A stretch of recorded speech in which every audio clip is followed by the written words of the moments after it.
उसने अपनी बात कहने के लिए मुंह खोला और उससे एक टंग ट्विस्टर मांगने ही वाला था, लेकिन वह आदमी नहीं जानता था। उसने जानबूझकर जोर से मदद के लिए चिल्लाया।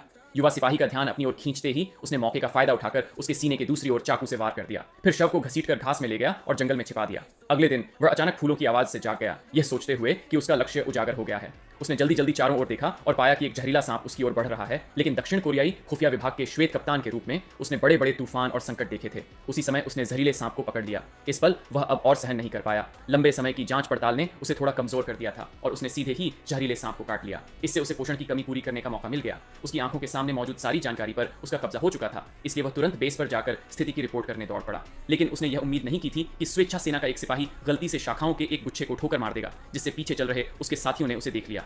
सेना के प्रमुख ने बस एक नजर डाली और समझ गया कि कुछ गड़बड़ है। कारण बस इतना था कि इस तरह का पट्टा गॉड्स हमारी सेना द्वारा विशेष रूप से इस्तेमाल नहीं किया जाता था, जिससे यह साफ हो गया कि दुश्मन के जासूस जमीन पर घुसपैठ कर चुके हैं।